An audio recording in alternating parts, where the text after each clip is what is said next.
Assalamualaikum warahmatullahi wabarakatuh. Alhamdulillah, dalam kesempatan malam hari ini saya akan membahas tentang sholat daim atau sholat yang langgeng. Lah, berbicara tentang sholat, di sini ada dua pandang sudut antara ahli hijab dengan ahli suhud, antara syariat dengan hakikat itu beda, tapi tujuan substansinya sama. Atau dalam istilah lain, ada dua orang sama-sama membawa senjata, satu bidikan sama tapi enggak kena, yang satu bidikan satu titik sama tapi kena. Dalam istilah lain seperti itu. Pertanyaannya, mengapa sama-sama senjatanya yang dibidik satu tujuan tapi kok enggak sama?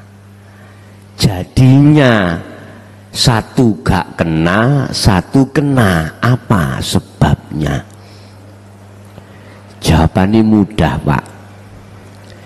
Yang satu ini bukan perkara ahli tembak ambek mboten, sama-sama ahli tembak.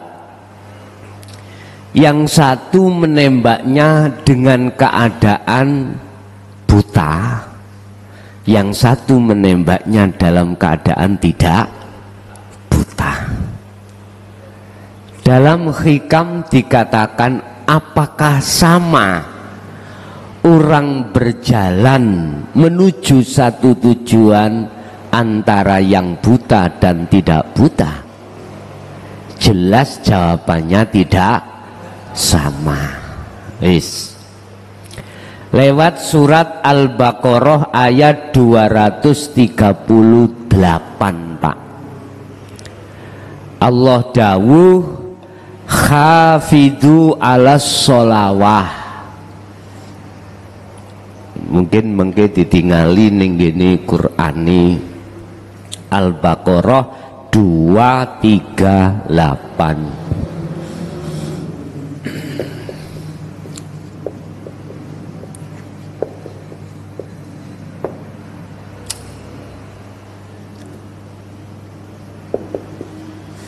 Dua, tiga, delapan.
Hafidhu jagalah reksonen sira kabeh ala sholawati ing atase pira-pira salat. Ini maksudnya sholawat itu yang 5 waktu. Iki bahasa syariat nggih. Was sholatil wusta. Iki nggak bisa diterjemahkan di bahasa syariat, Pak. Akhirnya khilaf. khilaf niku beda pendapat. Wusta maksudnya itu tengah-tengah, 5 itu yang tengah adalah 3. Ada yang mengatakan maghrib, tengah-tengah ada yang mengatakan asar, wis macam-macam, udah khilaf. Tapi bagaimana nanti kita membongkar dari sisi hakikat ayat ini? Ngeten Pak, makanya saya setuju dengan para alim as-solihin itu mengatakan sholat daim. Nggih.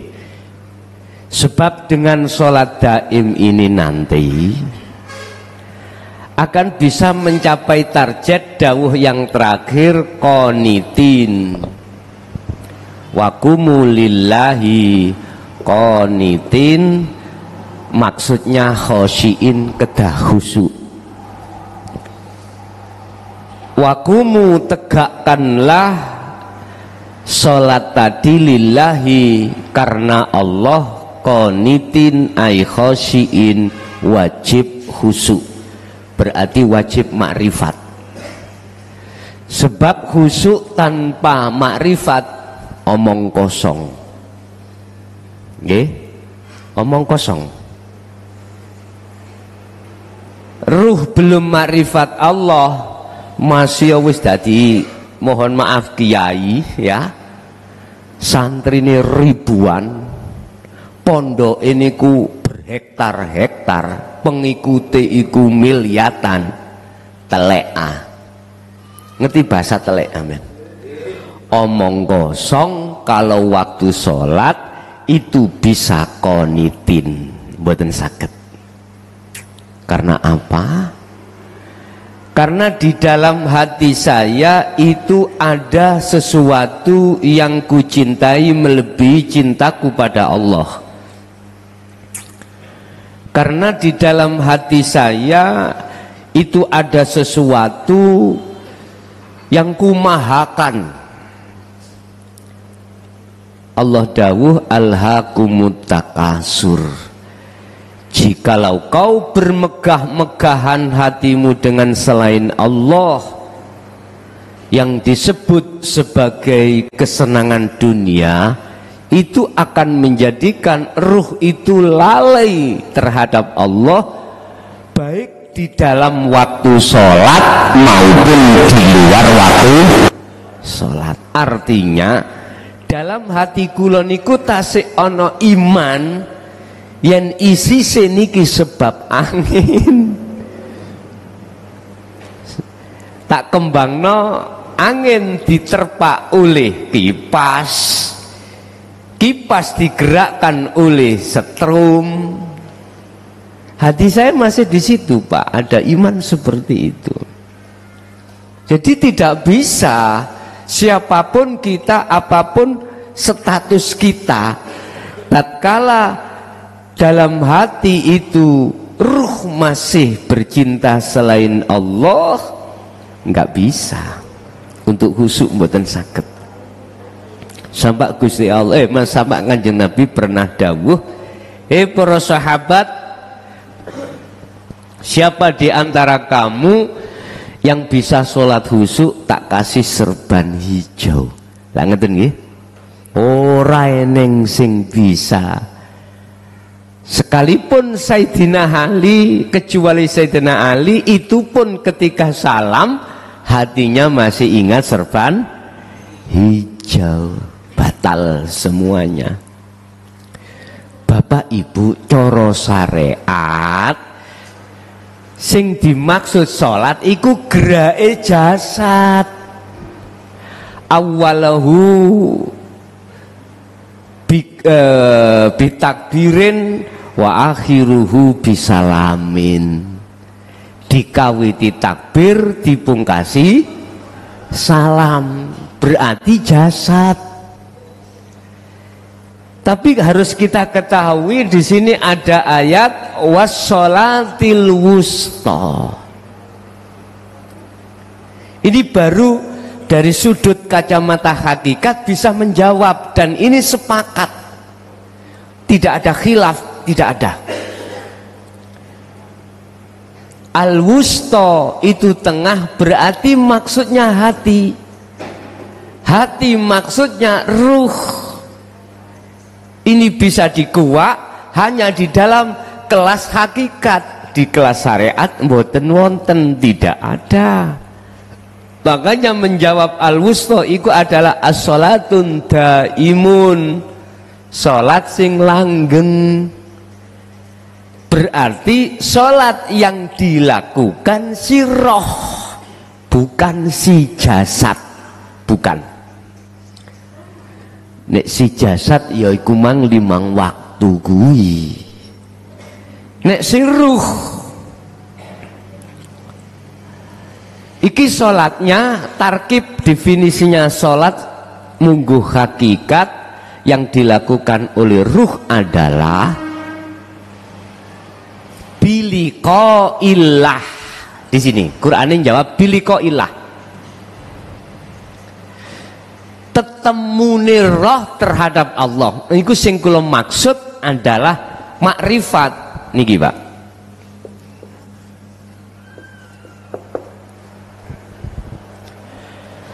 Sedangkan bisanya ruh makrifat itu, ruh harus yakfur bitawud, harus keluar dari penjaranya hawa nafsu. Kalau belum keluar dari penjaranya hawa nafsu, nggak bisa, Pak. Tidak bisa. Lah, nafsu memenjara terhadap ruh lewat kesenangan dunia. Ruh dikatakan terpenjara manakala ruh berkasih mesra dengan selain Allah. Tatkala ruh sudah berkasih mesra dengan kesenangan duniawiyah, tandanya ruh itu punya iman bahwasanya sing mabur-mabur miber niki lawa. Hati duweni keyakinan yang punya gerak, punya af'al itu kelelawar. Yang ini ku shotingen lah kelelawar di pasyan. Ya, wis jelas nggih. Tapi sadar atau tidak sadar hati sampean, siapa di dalam dan di luar kelelawar itu? Ayo, Allah jelas hidup. Huwal awwalu wal akhiru wadzahiru wal batinu. Tanpa hidup di situ bisa tah kelelawar iku mabur? Ora iso. Wong iku laksana al-a'mal suwarun qaimatun. Iku laksana patung, Pak. Patung iku manakala tidak dikasih, tidak ada hidup di situ, patung itu pasti akan nggak bisa gerak. Lah Allah ngkei ayat seperti ini. Pertanyaannya, iman sampai ini kemana? Ke makhluk kelelawar itu atau ke hidup? Karo ngoten, mestinya harus ke hidup. Bayu kak mari-mari gitu terus nolai mibur terus nih. Aku penak ora usah golek ayat kuwi. Bapak Ibu hadirin jamaah rahimakumullah. Kedua, kita tidak akan pernah mau kalau nyun sewu ruh itu bersenang-senang di dalam kunjorone nafsu. Kita tidak akan pernah mau ketika saat Allah mendatangkan ajaran dinul haq dari Rasulullah, pasti ditolak. Karena apa? Jelas ajaran di syariat itu, mohon maaf, dia menolak, bertolak belakang dengan ajaran hakikat. Ajaran syariat di situ jenengan kali kula disuruh beriman terhadap selain Allah karena menggunakan akal logika. Pandangannya memandang dari sisi makhluk. Kalau ajaran dinul haq justru hanya pada Allah iman itu, pandangannya terhadap hidup yang berperan dan segala-galanya. Kembali kepada as-salatun daimun atau salat wusta. Wusta itu tengah, Pak. Makna murate tengah, berarti di dalam dada. Iki lho sing dimaksud hati. Ada salatnya hati, maksudnya salatnya ruh.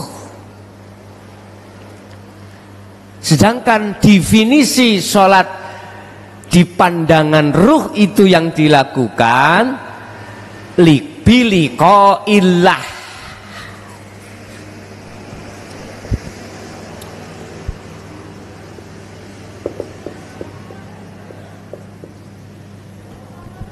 Liko itu bertemu Allah atau makrifat.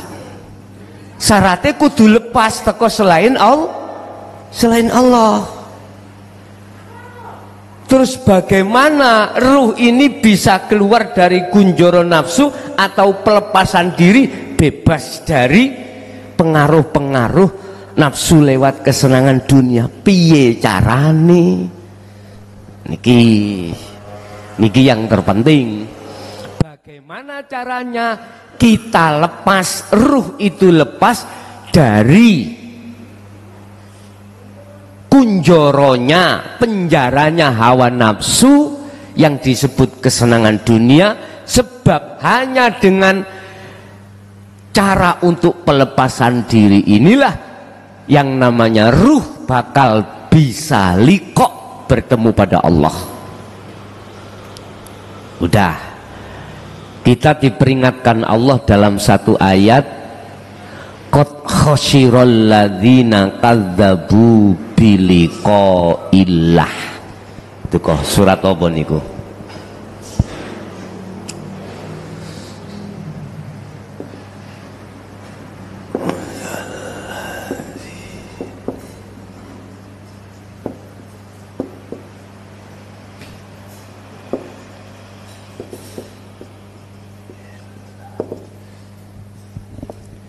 Sungguh merugi, sungguh celaka bagi orang-orang yang mendustakan pertemuan terhadap Allah. Sungguh celaka bagi mereka yang tidak percaya adanya pertemuan terhadap Allah. Oleh karena ahli hijab itu mandangnya dari sisi makhluk, Pak, ya otomatis ora bisa bertemu nang Allah, sehingga betul dia tidak percaya. Jawabnya, besok aku percaya ning akhirat ketemu Allah. Memang, Pak, pertemuan panjenengan iki ambek Allah iku di alam akhirat. Alam dunia tidak bisa. Teng mriki. Iki alam dunia. Di sini ada penyegat atau pembatas alam dunia dengan alam akhirat yang disebut alam barza. Barzakhun, ngeten nah. Za apa jimba? Terus pundi? Za ya.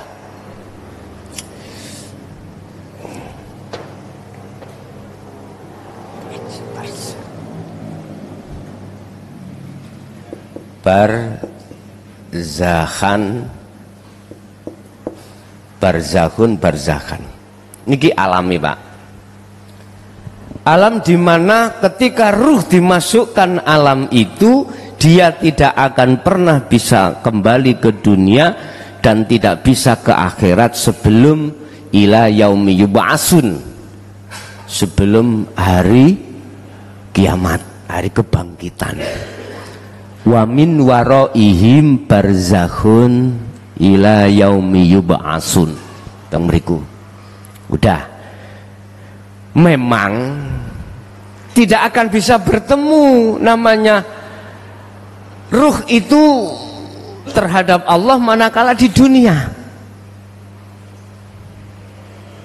Tetapi kalau kita sudah masuk di ranah hukum hakikat, maka dunia jadi akhirat. Dunia jadi akhirat manakala barzakhun niki pun boten enten. Niki lak dinding to, Pak. Niki dinding pembatas antara dunia dan akhirat. Oleh karena dunia di dalam hati panjenengan sudah lebur, penutup pembatas yang disebut syahwatud dunia dalam hati jenengan sudah tiada, maka barzahnya sudah tidak ada. Maka otomatis dunia dalam segi zahir ada, tapi dunia dari segi batin jenengan sudah tidak ada. La maujudan illallah. Nah di situ. Dunia bagi orang lain masih ada, tapi dunia bagi ahli syuhud sudah tidak ada. Berarti sudah di akhirat. Pertanyaannya, beliau-beliau ini besok kalau meninggal, apakah beliau itu juga dimasukkan dalam alam barzah? Tidak, karena di dunia barzahnya sudah tiada. Mengacu pada ayat apa? Mengacu pada ayat barang siapa saat di dunia ya hatinya nek cara ayate wonten mafhum mukhalafai, di dunia masih gelap pada Allah, buta pada Allah, di akhirat pun juga buta. Berarti kebalikannya, barang siapa saat di dunia sudah tidak buta pada Allah, maka di akhirat pun tidak buta. Nek ayate mengatakan mangkana fi hadhihi a'ma fahuwa fil akhirati a'ma wa adallu sabila. Tapi kebalikan ayat itu dalam Al-Qur'an disebut mafhum mukhalafah, disebut arti kebalikan.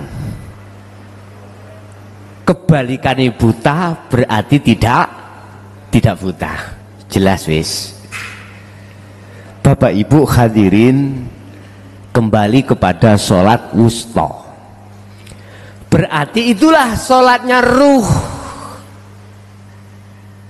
Tadi tarkibnya pertemuan ruh terhadap Allah. Lah pertemuannya ruh pada Allah itu tidak hanya di dalam sholawat, tidak hanya. Karena jasad itu tidak hanya melakukan sholat 5 waktu saja, enggak. Makan, minum, bekerja, gitu. Lho niki lho yang dikatakan Allah dalam surat Hosr niku. Surat Asr ya. Wal asri. Demi masa Allah dawuh. Jadi waktu ben waktu, aktivitas ben aktivitas apapun itu disebut sebagai asr. Demi waktu. Innal insana lafi khusrin. Sesungguhnya banyak manusia yang sangat rugi. Innal insana sak temeni banyak manusia iku lafi khusrin, di dalam kerugian yang besar. Yang dimaksud kerugian itu Bapak Ibu, baik aktivitas sholat secara syariat maupun tidak, dia lalai dari Allah. Mengapa dia lalai? Karena dia hatinya terkunjoro, terbarzah dengan duniawiyah. alhaakumut takasur hatta zurtumul maqabir. Hal itu sampai mati, sampai Allah mengatakan kalla saufa ta'lamun summa kalla saufa ta'lamun. 2 kali Pak dikatakan, Cung jangan begitu Cung, Le jangan begitu, janganlah kau seperti itu. Itu Allah tahu. Jangan lalaikan aku, lalaimu sebab bermegah-megahan hatimu dengan kesenangan dunia. Hati lho Pak, bukan jasad lho nggih. Ruh, mbun salah paham sampean. Kok ngaji teko kene gak oleh nyenengin dunya, anak bojo ditinggal. Semua bukan itu maksudnya. Wis. Demi masa, banyak di antara manusia yang merugi kecuali illalladzina amanu wa amilus sholihah wa tawashaw bil haq wa tawashaw bis sabr. Kecuali mereka tidak hanya beriman, juga melakukan sholat daim niki. Lah caranya bagaimana kita untuk bisa dengan mudah melakukan sholat daim atau sholat wusta? Sebab dengan sholat wusta itu waqumu lillahi qanitin, Anda akan masuk dalam target apa yang dimaksud Allah dalam Al-Quran tentang sholat iki. Apa? Khusyuk. Piye carane? Tadi saya katakan, lepaskanlah dirimu dari dirimu.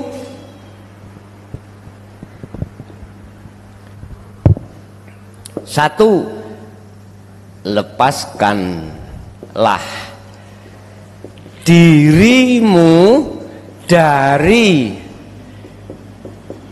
dirimu. Wah itu piye iki? Ini Pak sing kula maksud, jenengan keluar dari penjaranya hawa nafsu. Nafsu memenjara kita dengan kesenangan dunia itu, sehingga kita itu mengakui selain Allah itu.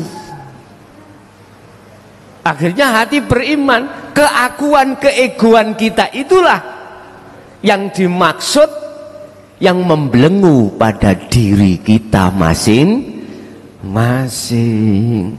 Wah kok gak aku sing ngaji ngono. Lah ya, gak iso mbuka awakmu. Wong aku gak ono sing wani mbukae. Tak delok-delok jagat edan sampai jagat kulon, gak ono sing wani mbuka. Nek gak aku mulai. Iki tentang ilmu hakikat, apa maneh ilmu syariat. Tambah nemen, jadi keegoan kita itulah yang membelenggu pada diri kita. Harus kita lepas. Caranya bagaimana Bapak Ibu? Sebab gini Pak, kita mengakui atau ego yang masih ada pada diri kita karena kita itu masih berkeyakinan selain Allah itu ada, selain hidup itu ada. Olehnya kita mengatakan ada, memakai dalil akli. Contoh, wis meja ada akal. Akal bicara, adanya sebab yang mengadakan. Dunia dan seisinya, akal mengatakan ada. Ya wujud, tampak, bisa diraba, bisa dilihat dengan fisik ini. Akal Pak. Cuman dia tidak bisa masuk terhadap yang mengadakan. Hanya beriman, aku yakin ada yang mengadakan. Kan dereng saged ketemu toh Pak niki. Sehingga dengan begitu mesti siapapun kita akan mengatakan selain Allah itu wujud. Lah ngoten nggih. Itu pasti Pak. Loh, padahal kita syarat mutlak untuk menafikan, membongkar, membakar semua selain Allah gak wujud iku piye lho gitu. Bapak Ibu, kita teringat apa sih kedudukan nafsu itu? Kedudukan iblis itu bagaimana? Innahu lakum aduwwum mubin. Dia disuruh Allah untuk ke kita untuk menguji sebetulnya itu. Apakah ruh itu setia pada Allah apa enggak? Dikatakan ruh itu setia pada Allah manakala ruh itu sudah tahu dan melakukan sholat gaib. As-sholatil wusta. Kalau tidak melakukan ini mboten saged Pak. Oh, berarti kedudukan nafsu itu sama dengan kita makhluk. Dia diperintahkan Allah untuk menguji kita. Ditampilkanlah lawa tadi ya, kelelawar, supaya ruh itu beriman yang punya gerak, punya peran, itu lawa atau kelelawar. Di situ ada ayat Pak, ada ayat. Berupa apa? Berupa Allah menyuruh kelelawar ini datang pada kita untuk menguji pada hambanya, apakah hambanya itu beriman pada makhluk atau pada Allah. Hanya di situ. Bagi ahli hijab tidak bisa Pak beriman pada Allah. Pasti beriman itu geraknya kelelawar. Tapi bagi ahli zuhud panjenengan bisa mengatakan imannya itu pada hidup atau Allah. Berarti gambar kelelawar bagi ahli zuhud itu sudah tiada. Berarti beliau di alam akhirat. Walaupun jasadnya masih di dunia.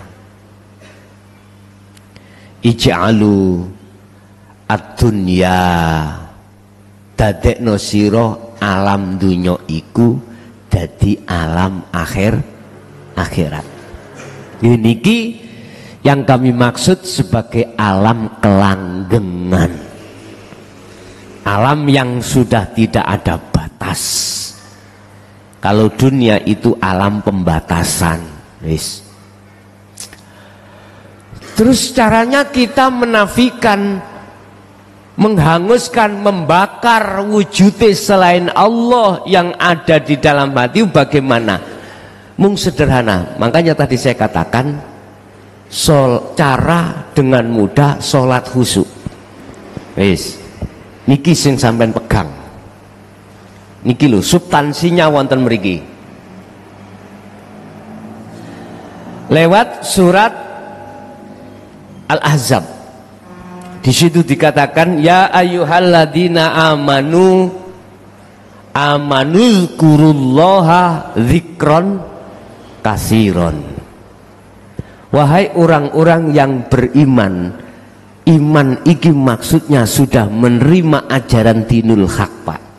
Jadi maksudnya amanu subjeknya itu orang-orang yang hatinya sudah menerima ajaran Allah di jalur hakikat. Iki maksudnya amanu. Lah orang-orang yang hatinya belum bisa menerima ajaran dinul haq disebabkan karena bersenang-senang hatinya terhadap selain Allah, itu mboten masuk amanu. Disebut walladzina kafaru. Mohon maaf Pak, kula mboten mengkafirkan orang, mboten lho, mboten. Saya tidak punya hak untuk mengkafirkan roh, itu enggak punya hak. Kafaru itu orangnya, Pak.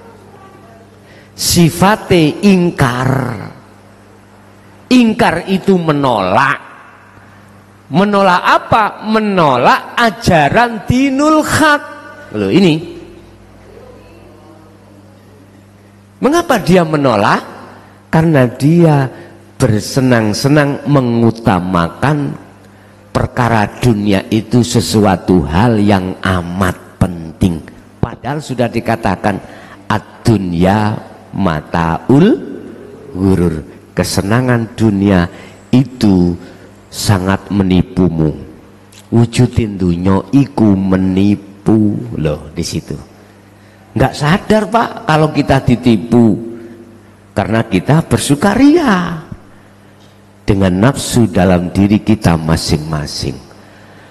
Terus kuncinya apa? Untuk bisa merontokkan wujudin dunya niki bagaimana? Bagaimana caranya kita untuk mengusir keakuan diri ini? Di sini kan lepaskanlah dirimu dari dirimu. Iki ego. Rumongso awake hamba iki yang berperan berwujud iku kudu dilepas dengan cara bagaimana? Sederhana, Pak. Teman sederhana. Dzikira sira kabeh kelawan dzikir saukeh-ukehi. Yang dimaksud dzikir iki dzikir yang bagaimana? Adzikru bimakna lughat adalah ingat. Maknanya secara lughat dzikir ya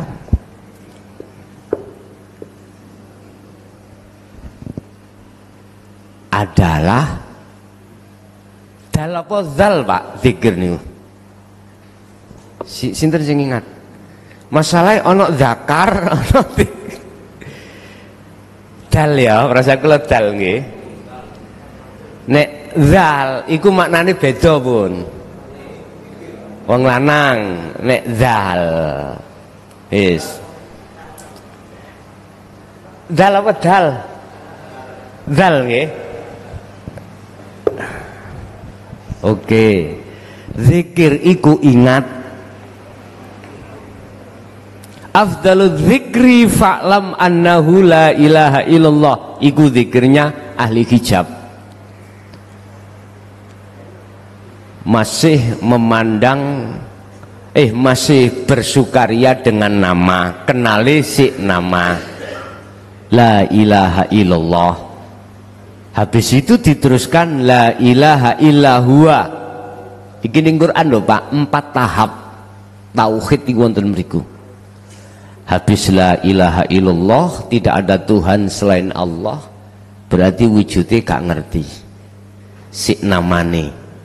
Diteruskan la ilaha illahuwa, tidak ada Tuhan kecuali dia. Dia berarti jauh, Pak.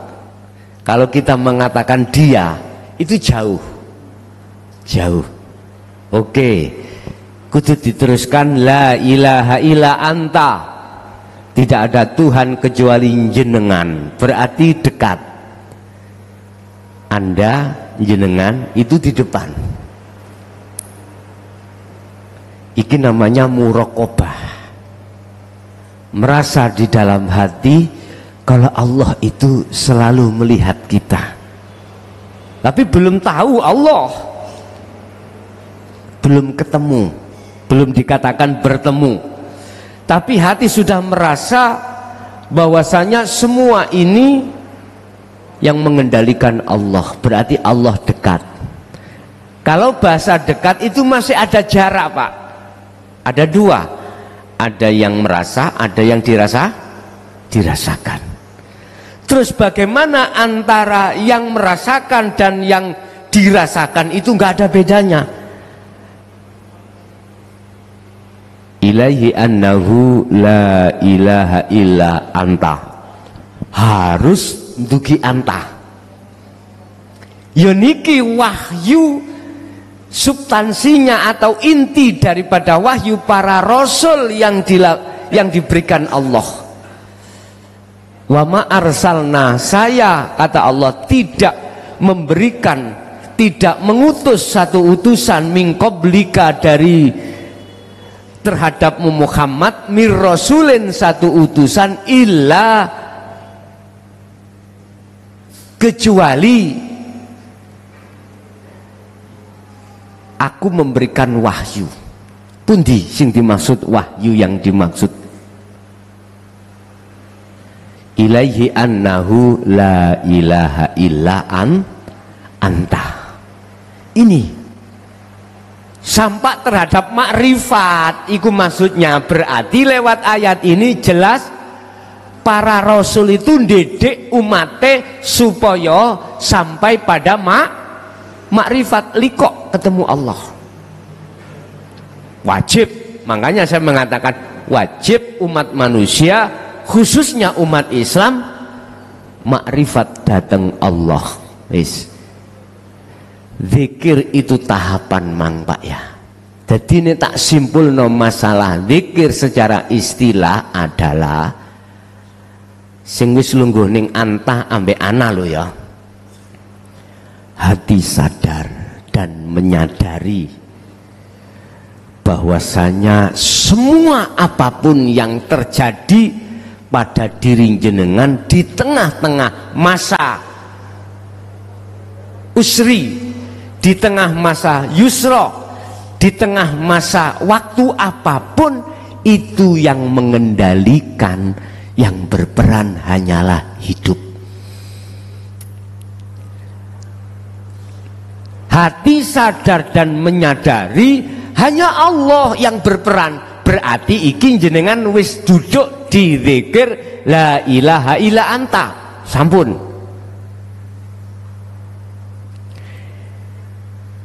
Berarti jenengan kuncinya untuk menghanguskan dunia dengan zikir. Yang dimaksud zikir itu adalah sirul asror, didorong dengan zikir sir.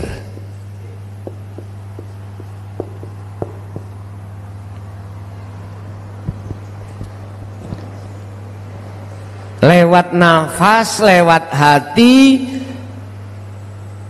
wadhkur isma, dzikira sira Muhammad isma rabbika, kelawan menyebut nama Tuhanmu. Tuhanmu siapa? Allah. Wong Islam. Wis ikuti. Berarti keluar masuknya nafas harus dibarengi zikir ismu. Tapi bukan ini yang sebagai pemrontok syahwat dunia.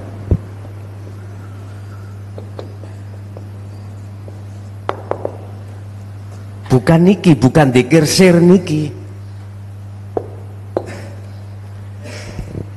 Tetapi sirul asror inilah sebagai perontok daripada kesenangan dunia dalam hati. Baik wujudnya, manfaatnya, mudorote, lepas semuanya.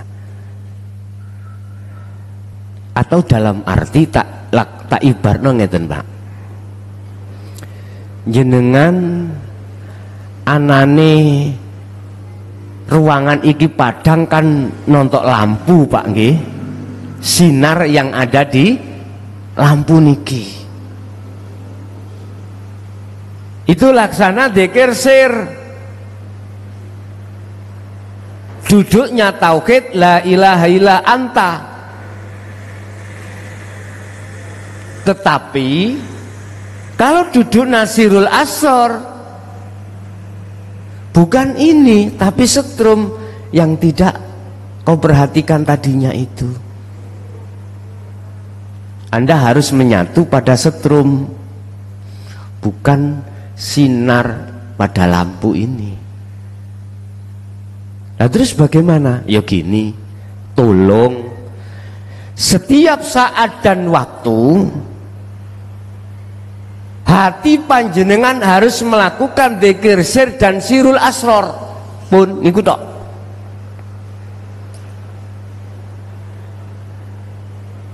urusan tendensi nanti likok nang Allah, makrifat Allah pun gak usah dipikir. Sebab sebagai tugas panjenengan kali kula illa liya'budullaha mukhlishina lahuddin, hanya menyembah. Udah kita laksanakan, mempraktekkan dengan zikir, sebab dengan zikir tersebutlah menjadikan turunnya asbabul turunnya nur makrifat Allah. Diterangkan di dalam surah An-Nur ayat 35. Surat Nur. Nurun ala nurin yahdillahu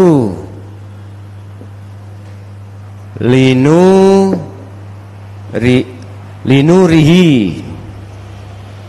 Nurun ala nurin yahdillahi linurihi mayyasa.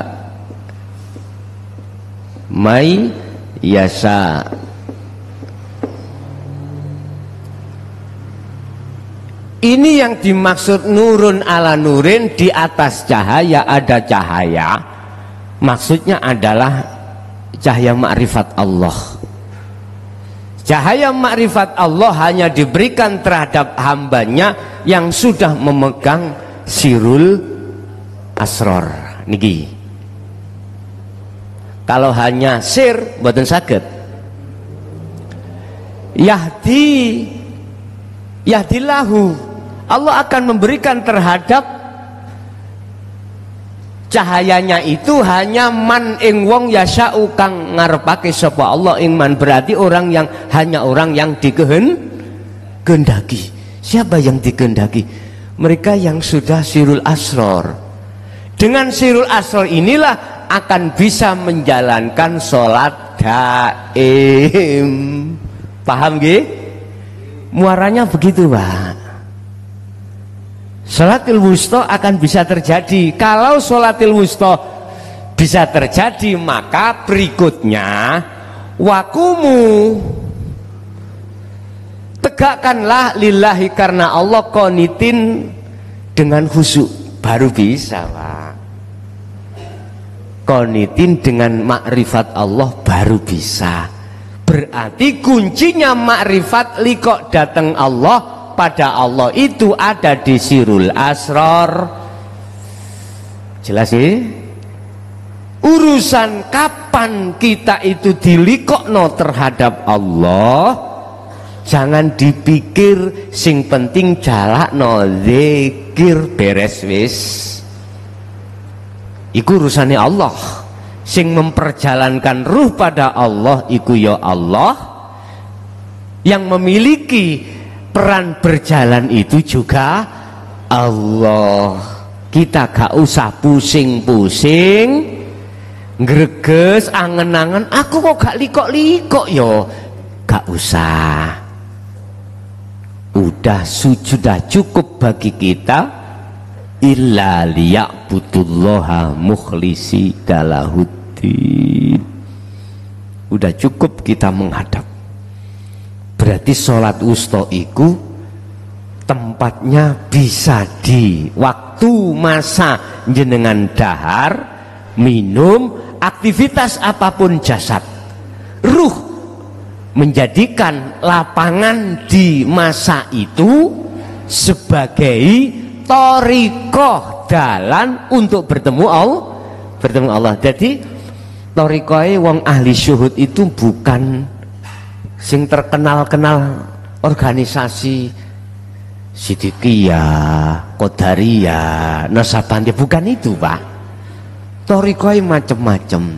Contohnya kados Mbah Dimyati Jawa Tengah, nek ditakoki Mbah jenengan thariqahe apa? Ngaji, ngoten nek.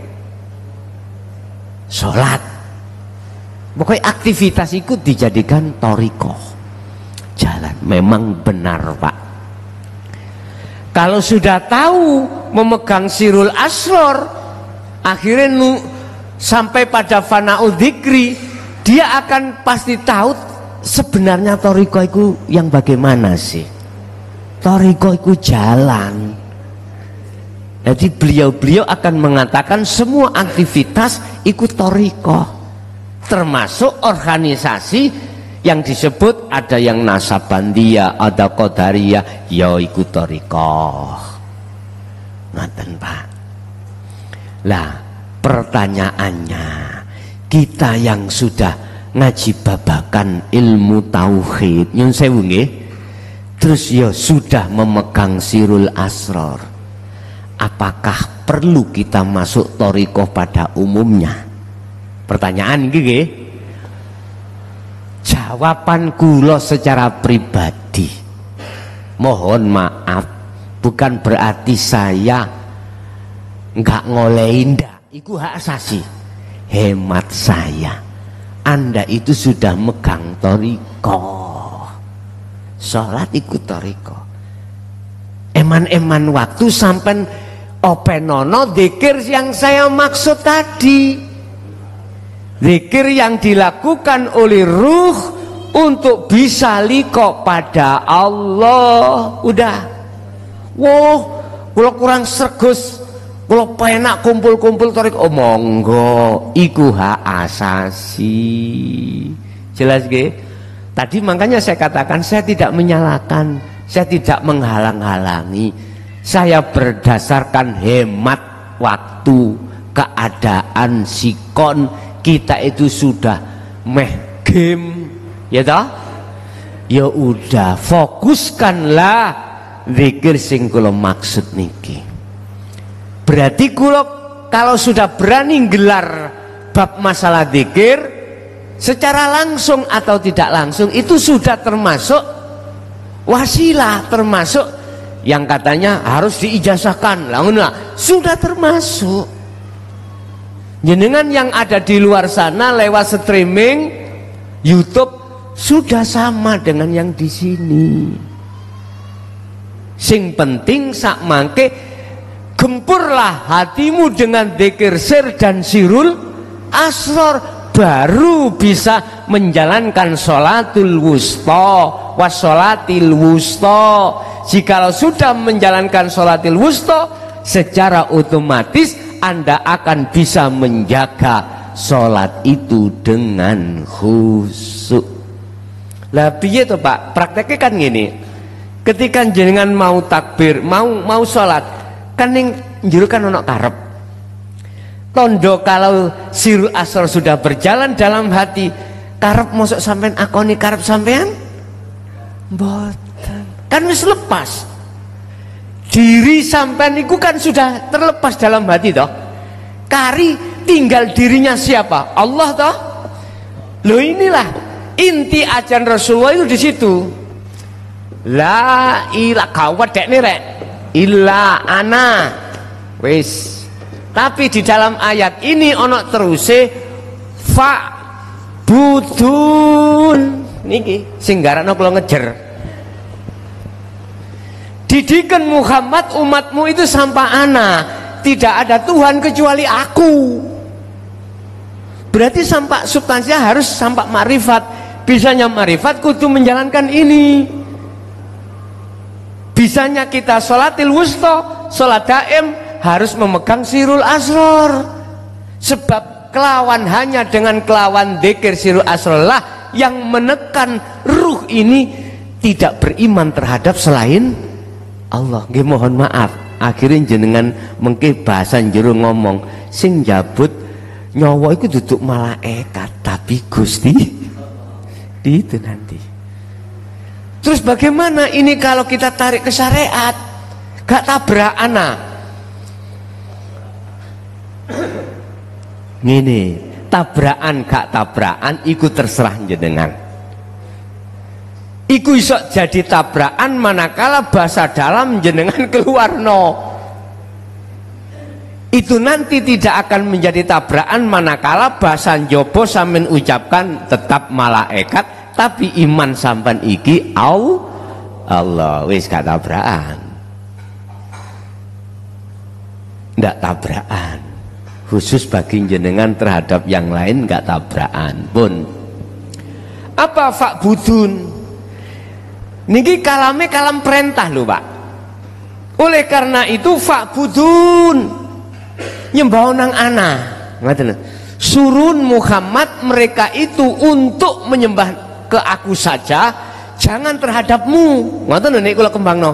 Aja ana umatmu iku muji nang awakmu Muhammad, karena Muhammad awakmu iku makhluk.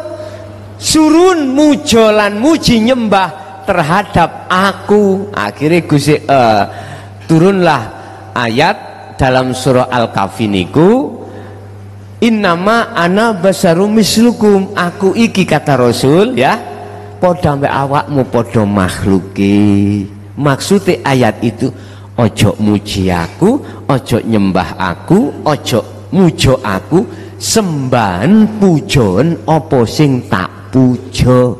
Rasulullah ngoten. Berarti hukumnya jenengan mujo nyembah sesama makhluk haram mboten? Haram.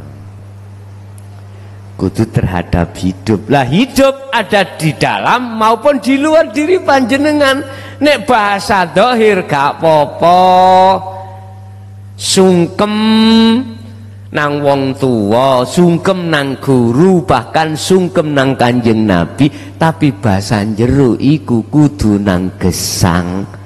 Sehingga jenengan nanggone makom takziah atau ziarah silakan, tapi ojo nang makhluk.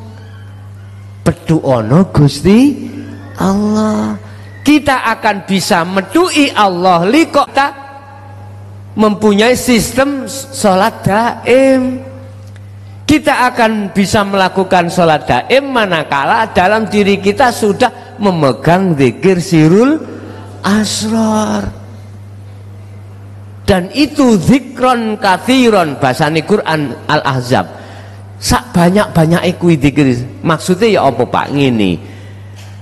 Untuk mengusir, merontokkan perkara selain Allah gak mudah Pak. Boten mudah, alias berat. Karena apa kok berat? Karena sudah kadung kelet selain Allah itu di dalam diri kita. Sudah kadung kelet. Sudah kadung kelet. Laksana coro baju Pak, yang namanya kotoran itu sudah kadung mengkarat Pak. Kita mencuci itu tidak sama ketika saat kotoran itu baru datang. Jadi lebih rekoso maneh. Makanya zikron burini belakangnya dikatakan kathiron, sebanyak-banyaknya zikir. Iku maksudnya jenengan tidak melihat kondisi apapun, dituntut hati ini untuk selalu berzikir. Bukrata wa asila. Wong Nabi Muhammad aja itu diperintahkan pagi sampai sore, wa minal laili, malam itu juga.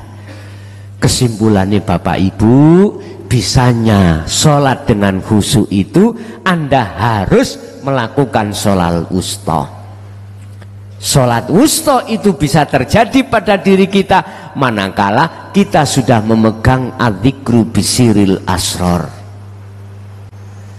Jadi gempuren hatimu dengan zikir.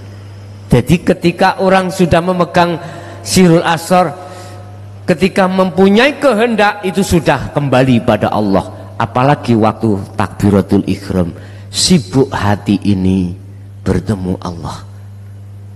Otomatis prosesnya sudah tidak menganggap selain Allah itu ada, termasuk dirinya. Los akhirnya urusan mengke waktu perjalanan sholat itu secara syariat benar atau tidak bukan urusan jenengan. Sebab gini Pak, kolo-kolo kita itu diletakkan Allah di khawasul khawas. Kolo-kolo di khos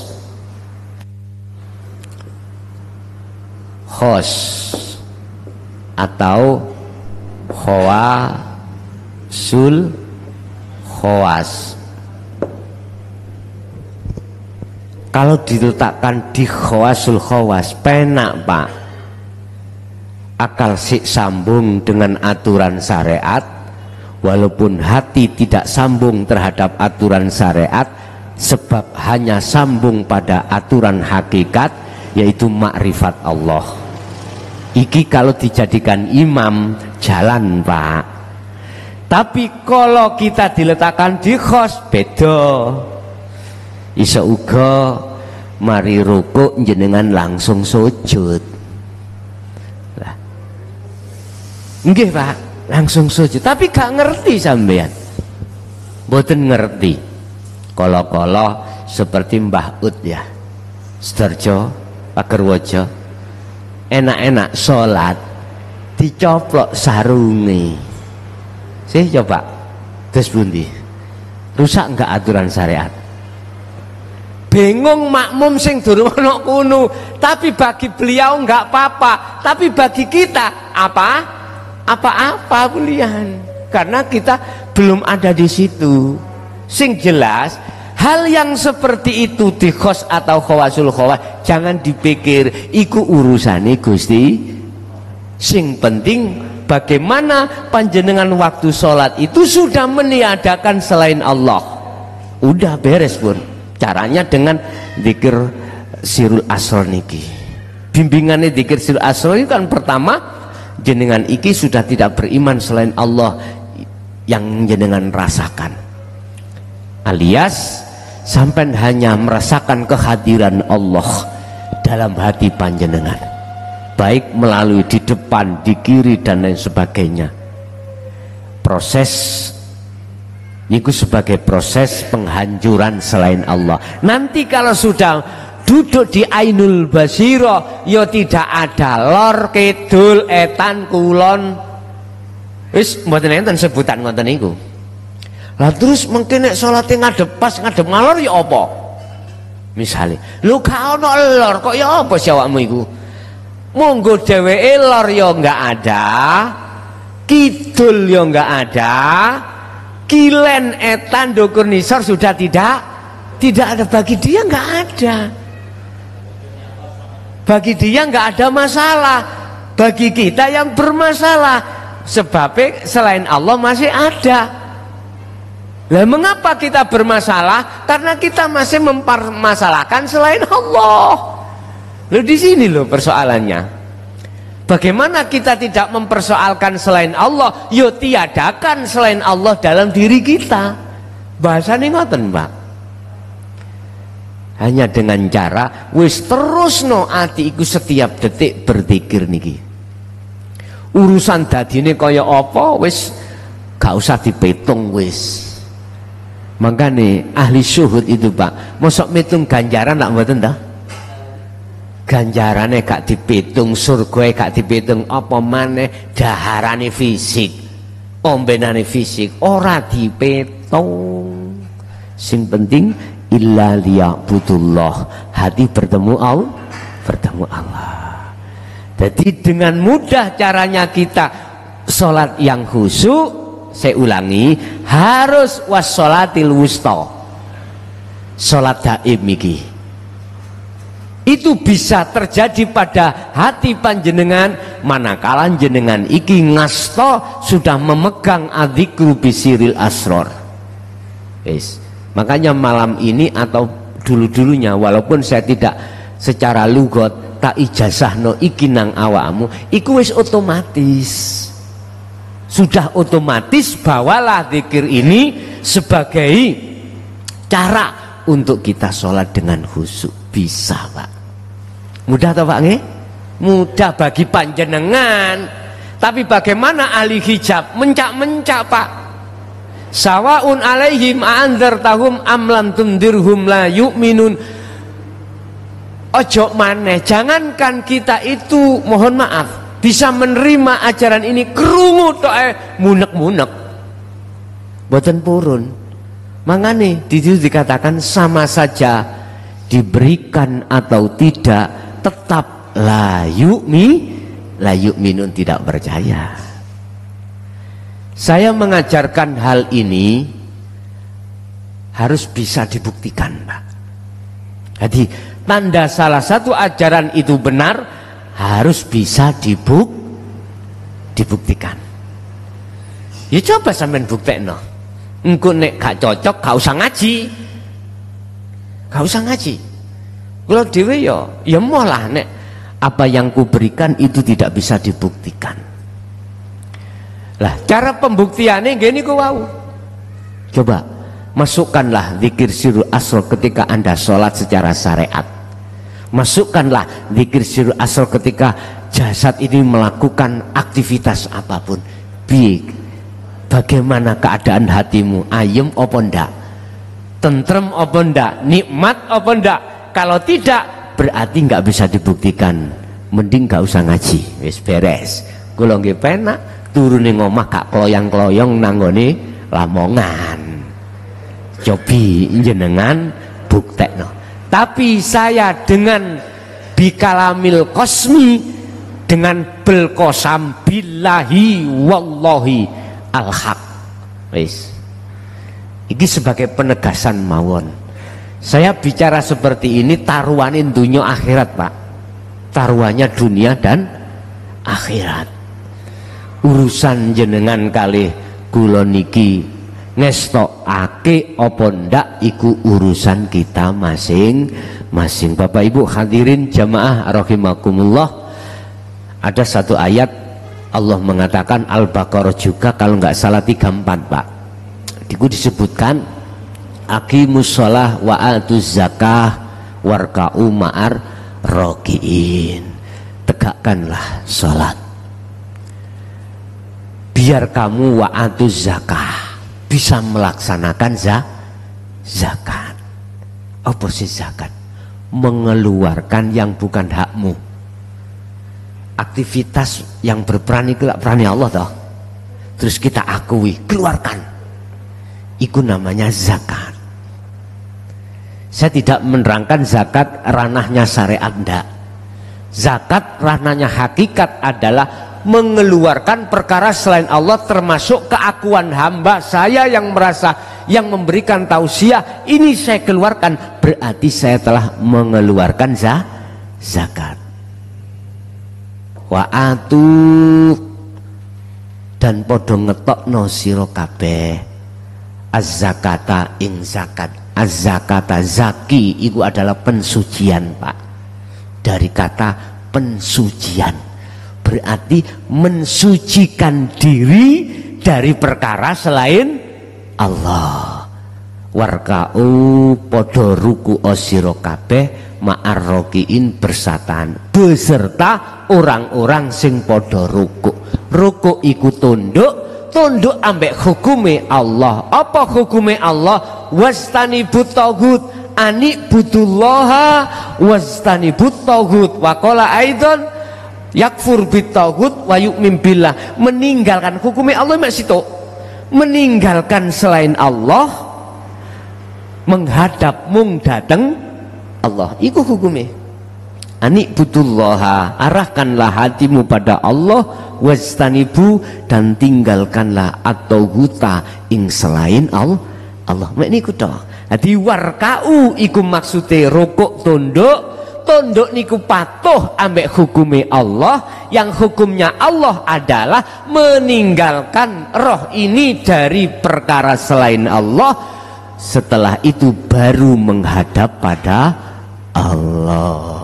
Sampai menghadap nggak akan bisa kalau tidak terlebih dahulu meninggalkan selain Allah. Barang siapa yang menuju hatinya pada Allah semakin lama akan ditinggalkan kesenangan dunia. Siapa yang menuju dan bertemu kesenangan dunia, maka semakin lama semakin jauh Allah ditinggalkan. Itu wis rumus. Siapa yang lari ke arah barat, maka semakin jauh arah timur yang ditinggalkan. Begitulah Pak laksana. Oke, itulah Bapak Ibu tentang masalah as-sholatun daimun. Sholat sing langgeng itu tidak melihat waktu. Ngoten nggih? Tidak melihat waktu, tidak melihat aktivitas, karena itu sholatnya ruh, bukan sholatnya jasad. Oke, kita masuk pada session tanya jawab dan dialog. Tadi disampaikan oleh Sohibul Bait pertanyaan, memberikan kesempatan terhadap yang lain bertanya. Kita orang A pertanyaannya 1, B begitu 1. Urusan berapa kali pertanyaan kula nderek kersa mawon. Ngoten. Nggih, monggo kula aturi.